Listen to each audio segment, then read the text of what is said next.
Okay, what's going on, ladies and gentlemen? What you're going to hear in this video is the testimony of a 14-year-old young man who was now 19. He was the victim in Mike Cox, Wayne County Sheriff Deputy Mike Cox home invasion plot. If you've been following the indictment details an incident that happened on June 19th, 2017, where Mike Cox informed one of his confidential drug uh, dealer informants of a residence on Peel Road that was allegedly supposed to have some drug money there. And the informant told him that he was going to scope out the location. And 10 days later, the residence of that home was the subject of a violent home invasion. And this incident could be found on the indictment on page 13, where it details Mike Cox basically putting on his informant to this robbery. Now, I also researched the case online, and there's an article that details uh, the the incident. Now, this article right here is from the News Argus, and it is dated on June 19th, 2017 at 4:49 p.m. The report said the teenager was playing video games in the living room and a 20-year-old woman was cooking in the kitchen when three men wearing masks broke into their home at 257 Peel Road around 1:10 a.m. So the next voice that you're going to hear on the phone when I call him is the now 19-year-old boy who was 14 at the time of this home invasion. And I'm actually about to call him right now.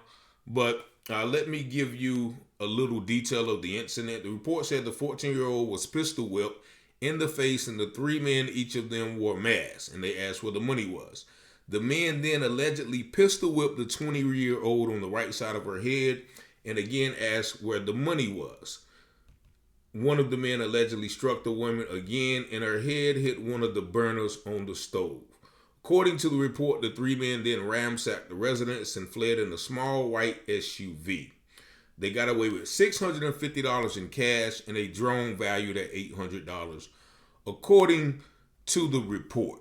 So that is the News Argus' version of the incident. But now you're going to hear from now 19-year-old victim. I'm going to ask him if he wants his name to be released. But the picture that you see on the thumbnail is what these men did to him. Now, of course, we fought the men, but this incident doesn't happen without the cooperation and the corroboration of a then Wayne County Sheriff Deputy Michael Cox. So I'm going to see if the young man answers his phone. I told him I'll call in about 30 minutes. So hopefully the next voice you will hear will be his. Hello. Hey, what's going on, man? How you doing? I'm good. I'm good. How are you? All right, okay. So I'm already live on the interview, right? And so Okay. I already gave the people the backstory, telling them about the incident where Mike Cox was the one who told the three men about the location of your home back then and what happened. So I definitely want the audience to hear your side of the story on what happened, so they can pretty much put a face to the incident. So now you are what, 19 or 20? I'm 20 years old now, but at the time I was 14 years old when it happened. Okay, now do you want me to say your name, or would you prefer me not to say your name? Yeah, I really don't care. You can say my name. All right, okay. So yeah, so we're talking to Christian Hernandez, who was 14 at the time. Now, take us back to that night.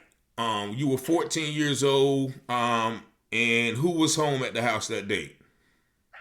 Okay, so it was me and my sister, and my sister was she was actually in the living room, and I was in the back room playing the game. I had my headset in, and I'm playing the game, and out of nowhere, I just feel like somebody stomping in the house, And I take off my headphones and I hear my sister crying or screaming. She's screaming out to me. And that's when I go into the hallway and two men are on top of my sister. And then one of them points the gun at me and says, freeze. And just, I don't know what he said. He just said, don't move, something like that. That's when he grabbed me. He duct taped me. He duct taped me and my sister in the kitchen. And then they opened the back door to let somebody in. So somebody was already waiting in the back doors just in case somebody ran out. And they moved us into the living room. And I think they had us there for like 30, 40 minutes, but it felt forever. It felt like hours. And what they were doing when y'all was sitting there duct tape? They pistol whipped me and my sister. They pistol whipped me in the head. They pistol whipped my face. They hit my sister. They was asking for money, for drugs, and basically because the reason they were asking for drugs because back in the 2000s, my dad was a big-time drug dealer for Goldsboro, and he was already out the game. He was out the game for years. He was already locked. He got arrested. The house got raided. This happened back in 2012, and the break-in happened like in 2017. My dad was already out of the game. He was going through court. He was trying to be a free man and just change his ways. Did he ever get locked up? Yeah, he got locked up. He got deported back to Mexico, and that was the end of that. Okay, and so go ahead. I'm sorry. You're fine. But they pistol with me and my sister. They took my sister to the kitchen and they put her head on the stove multiple times. But they didn't put her head or her hand. Her head. They turned the stove on and put her head on the stove. And all the while they were trying to ask, they were asking for money. Did y'all have any money? No, I mean I was 14 years old. I ain't have no money. Then my sister, all she had was like $600-$700, and that money was for insurance to pay the insurance. So did she eventually give them that, or had she already given them that, and they were searching for more money? She already had given them that. They were searching for more money. And so, in all total, how many men were in the house? It was 3 men in the house, and then it was a getaway driver, so it was 4 men involved in the break-in. Okay, so they had you duct tape for 30 or 40 minutes. So how did they eventually leave? Once they was getting ready to leave, I remember too. It's hard to remember what really all happened because they pistol whipped me in the face, and I lost conscience for I don't know how long. But when all I remember is they hit my face with the pistol, and my face started spraying blood, and I just fell on the ground. And I just remember waking back up. They was pretty much telling me, "Get up, come on." They said I put him in the trunk, and my sister she had a silver Honda at the time, and they put us in her trunk, and that's when they ended up leaving, and that's when we drove towards my aunt's house and called the police. Oh, okay. And so after that, did they ever catch the man who did it? All honesty, I have no clue. Okay, so after the attack, did y'all continue staying in the house, or did y'all move? Who else was staying with y'all? It was me, my sister, my mom, my other sister, my little brother. But it was just me and my sister home at the time. All right. So, and what time was it when this happened? I couldn't really tell. Probably like 10 or 11. Oh, okay, at night. Yeah. And so did y'all continue living there after the attack? Yeah, we continued living there. It's hard I couldn't really sleep. I was getting nightmares. To this day, I don't sleep at night at all. I don't sleep at all at night. I stay up all night. That's why I get a nighttime job, because at nighttime I can't go to sleep. It's like my body won't let me go to sleep. I have PTSD from that. So did you ever get counseling or anything like that? I'm going through counseling right now. I got an appointment on December the 8th for counseling. Okay, and so this happened, like I said, 5 years ago. How's your sister doing? She's doing a lot better than me. I will say that. For her to get her head put on the stove while the burner was on, She's doing a lot better than me. Okay, because you said she's now married and everything and living with her husband and has children, right? Yes. Okay. So now, so when did you find out the fact that Mike Cox, the dirty cop, was involved in this? So it's crazy because I didn't actually find out. I had somebody come tell me. One of my friends from back in high school, they text me and they said, "Hey man, I read this report about this dirty cop, and in the report it sounded like he done sent people to your house, and from the report it sounded like it was your situation." I was like, "Really? Like, send me the information for the report." And that's when I read it. I was like, "Damn, that really is my situation." And that happened. I found out like mid-October. You just found this out last month. Yeah. Because the indictment came out in August. So when you found it out, what was your reaction? What did you do? I was angry. So I now, was angry. My jaw dropped. I had no words. I was speechless. I didn't know what to do. did you call the sheriff office? Actually, I think they ended up calling me. Oh, they did? Yes, I'm pretty sure. I'm not too sure. Like I told you, I have bad memory. I can't really remember good like stuff real good. It's Yeah. hard. And then I stutter a lot too. I have a hard time speaking. Did you stutter before the incident? No, I never stuttered like this. I have a hard time speaking. I stutter a lot now. Wow. And I get headaches from I get bad headaches often. When I'm talking, I mix words, and it's hard to communicate at times because it's frustrating for me because I stutter, I mix words up, and it's just frustrating. So I'll just really stay to myself. I just don't go out in public. I try not to talk to people. I just mind my own business. Okay, so what did the sheriff say to you? When they called you? Just letting me know that I think I did end up calling them, but they ended up telling me that they got him for a lot of charges that they might need me to testify against him, and that's really all I remember from there. So did they offer you any type of compensation or any like No, okay? They didn't offer me nothing. Wow. And I went out and tried to look for a lawyer, but nobody wanted to take out. And it was a lawyer here in Goldsboro. He was one of the best lawyers here in Goldsboro, and he didn't want to take my case. He said he doesn't know how to handle this situation. Yeah, and the reason the lawyer won't take your case because he knows he's going to be up against Wayne County Sheriff Department, which is probably the same department he works with all the time. So he don't want to lose his friendship with a lot of people in the department. So now, I think you said you went out and got a lawyer from out of town, right? Yes, I got a lawyer in Raleigh.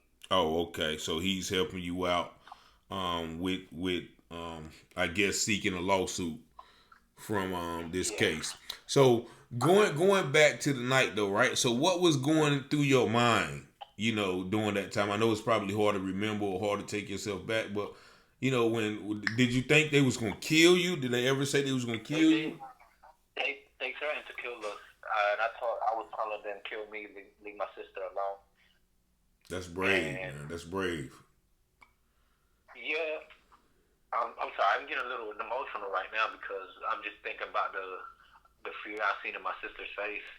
It's hard thinking about that, and it's sad that I couldn't really do much, and I just sat there and watched my sister get beat on by 3 grown men. But one of the guys, I wouldn't say he was so violent because he was saying everything's gonna be okay, just chill, just tell us where everything's at, and if they find something and you ain't tell us, it's gonna be a problem and stuff. When they put us in the trunk, they was on one of the guys, and I believe that one of the guys that broke in was one of the guys that Mike Cox was working with. Okay, why you believe that? It was a tall, skinny man with dreads that I remember. I I think he had dreads. I'm not sure if it was him who had dreads, but it was a tall. And when I seen the picture of the who he was working with, I was like, yeah, that's him. His name, I think his name was Ricardo, or was it Ricardo? Well, yeah, but I don't think he had dreads. The other one, I think, had dreads. I'm not sure. It was a tall, skinny black dude. Because I remember when I seen the picture, I was like, yeah, that's him. That's him who broke in the house. I believe that he was the one that said, "Oh, I'm somebody has to die. I'm about to go kill one of them. They gotta die." And one of the guys said, "Nah, don't do that. Don't do that. Just chill. Just chill." And that's when somebody came and picked him up. So you said you. Go ahead. I'm sorry. You're fine. He was mad that he didn't find nothing. He wanted to kill us, but one of the guys made him not do anything to us. Now I heard you say they put you in the trunk, or was that a mistake? They put me and my sister in her trunk, so we wanted to see where they drove off to or what car they got into. Oh, so when they was finna leave, they put you in your sister's trunk. Yep, they put me and her in the trunk. And then, so how did y'all get out the trunk? They emergency lever on the trunk. Wow. So how long did y'all stay in there? Like, did y'all wait till they drove off to try to get out, or y'all instantly, or did y'all wait like 5 minutes to make sure everybody was gone, or did y'all even think y'all could get out? I was so mad. My mom, she used to keep a gun there for protection, and I was so mad that as soon as I heard them close the door to their car, I got out and I tried to run inside to grab the gun because I was so mad. I was gonna make a dumb decision and I was gonna shoot them while they was driving off. So you was trying to retaliate right then, which I understand though. So I don't blame you in that regard. So y'all drove to your aunt's house. Yes, we drove to I never found the gun that my mom had there. I'm not sure what she did with it, but I couldn't find it. And my sister got into her car and turned the car on, was ready to go. She was honking for me, and we went to my aunt's house over there by the high school. And that's when the police came. And it took a minute for the ambulance to get there. They didn't want to come because I guess they wanted to make sure there was a secure area, that there was nobody left there. It took them I'm not sure how long. It took them a good minute to get there. Okay. My sister was bleeding bad. She had a big gash on the side of her head. Like it was big enough where you could see her skull. You could see about an inch and a half of her skull. Wow. Man, that had to be very very traumatic, man. And so that was in, let me see, that was in September. So were you going to school then? Yes, I was out for summer break. I was going into the 8th grade. Wow. I was 14 years old, so that happened 6 years ago. Yeah, I had just turned 14. Okay. Wow. So is there anything else that you want to tell the audience before we end the interview? No, I just want to, if anybody has any information on the situation or any information that they know about Mike Cox being dirty before the home invasion that happened around May in 2017, to please get in contact with you so you can get in contact with me, because it'll really help. Because right now I have a hard time just doing basic stuff in life. Like I have to work at 5 o'clock, and it'll be 4 o'clock. By the time 4:30 hit, I forgot I have to go to work at 5. Yeah, so you got memory loss, and I get it, because anytime you suffer a traumatic experience like that, especially so young, it leaves a lasting effect, man. So, I definitely feel for you, and I'm gonna do everything I can to help you, especially with even getting your sister, being able to file a lawsuit, because even though it's been 3 years, y'all didn't find out about him being dirty till this year. So her 3 years is not up. So I'm definitely. And there was no leads on the home invasion. The police didn't have no leads until recently, until they found out about Mike Cox. Yeah, and the police didn't have any leads because it was a police who set it up and was covering for the guys who did it. So yeah, man, we gonna I'm gonna talk back with you, and probably get back with you like tomorrow or Monday, and I'm gonna see if I can find your sister a good lawyer as well. Okay. But yeah, because right now I don't like the way I live right now. Like if I'm off, like right now I'm off for work, and I won't sleep tonight. I'll sit in my car with my gun in my car, and I'll just be there watching videos all night, sitting in the driveway, making sure everything's safe. And right, like I got guns under I went to the gun store when I was 18, and I got some guns under my name, and for protection, for home protection. Definitely. And because right now I have a baby on the way, and congratulations. Congratulations. And I'm just trying to avoid that happening again, because that's my worst fear, for that to happen again. Yeah, man. Yeah, and I definitely understand. Understand, man. So I hope everything, like I said, works out for you. Most importantly, just get you some mental help, with the therapy and things like that. But yeah, we're gonna make sure, that you definitely get compensated for it. And like I said, man, I kind of be scared too that the cops might try to mess with me because of this, of me trying to sue the sheriff's department. So I kind of feel like the sheriffs are gonna try to mess with me a little or something. Yeah. Now, do y'all don't still stay in the same place, do you? No. Okay. We don't. Everybody's moved. Okay. So that's good. At least you ain't got to worry about that. But yeah, man, I don't blame for you for keeping protection for you and your family and yourself after what you've been through. So, I can't stress it enough that I don't know how it feels to be in a situation like that where you're tied up and put in the trunks and everything, and people just running through your house. So yeah, that ain't nothing that's normal. So yeah, man. Like I said, I'm gonna end the call because I'm about running out of time on the video. But I'll give you a call back, tomorrow or Monday, or if you want to call me back later on, you can too. Okay. All right. Appreciate you, Christian. You're welcome. All right. So there you have it, ladies and gentlemen. You can now put a face and a voice to the treachery of one Mike Cox and his cohorts. You heard the man talk about, the lingering effects of this attack. And so all of you people who are trying to cape or advocate for Mike Cox and say he was a good person, here's a man who has been scarred for life. Only 14 years old at the time of the incident. Now he's 20. He's going through all types of PTSD. Can't sleep. Afraid for his life still to this day. Has nightmares. Can't formulate words. You heard him stuttering and trying to remember things and speaking, mixing his words. This is all the result of one public official.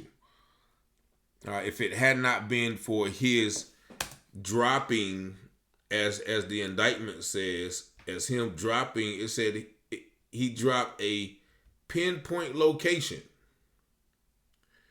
on May 18th. On June 8, 2017, Cox texted drug trafficker number 2 a pin drop of the location of the Pierrot residence and listed that's the man's house. Cox further clarified that it was a house, not a trailer, being specific. Drug trafficker number 2 responded, "Okay, I'm going to pay him a visit." On June 9th, drug trafficker number 2 text Cox said, "I went there and scoped it out." Just 10 days later, a violent home invasion occurred at the Pierrot residence. And this man, Christian Hernandez, is the victim of that violent home invasion on Peel Road. So, this is not a game. People were really hurt. So those advocating, for Mike Cox, where he just sold some drugs or he just, no, he actually was the catalyst for this man and his sister being traumatized for life.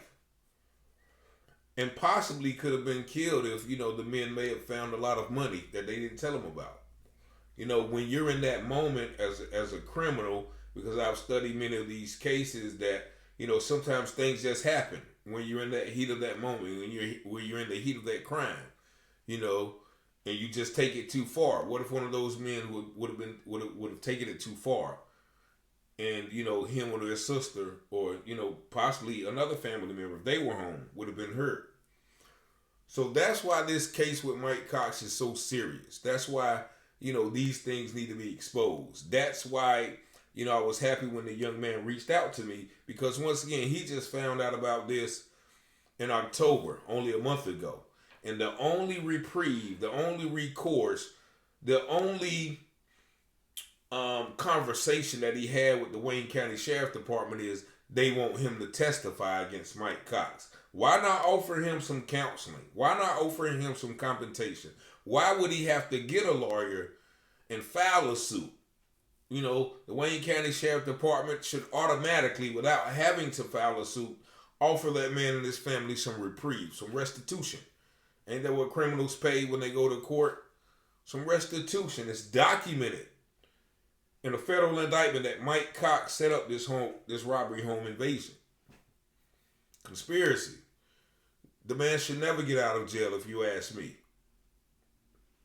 Because this shows the propensity to violence. What did he think those men were going to do when he turned them on to the robbery? You think they was going to go in there with bags of candy and fruit cake and cookies and treats and hand them out to the people and say, we're here, on the behest of Mike Cox. Could you please hand us the drug money that he thinks you has in your house? Nah, they was going to come in there with guns out, pistol whipping, duct taping, kidnapping, putting people in the trunk, turning on stoves, doing whatever they can to get the alleged drug money that was in there. So my heart goes out to that man and his family, and his newborn baby on the way. This is a real life. See, it's different when you're just reading it on paper and you hearing of these acts. But when you actually hear real live and direct, and I've talked to the man, for the past 2 or 3 days. We finally got, time to, coordinate the schedule and let you guys hear his side of it. But this is real. This is just not case 523 CR 00260 document 1 page 12. Nah, that's a real live breathing individual who underwent that ordeal. So, if this doesn't make the seriousness of this Mike Cox investigation real to you, then I don't think nothing will. But I thank my brothers.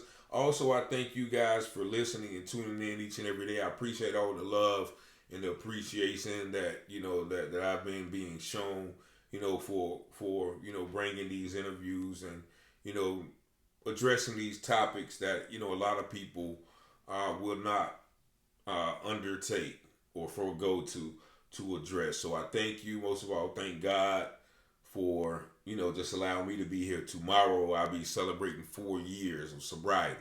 November the 19th, 2019 is when I went to a recovery program. So this is definitely a celebratory time for me as well. But stay tuned. There's going to be more information on this case. Y'all have a blessed and prosperous night. Be safe. Peace and blessings.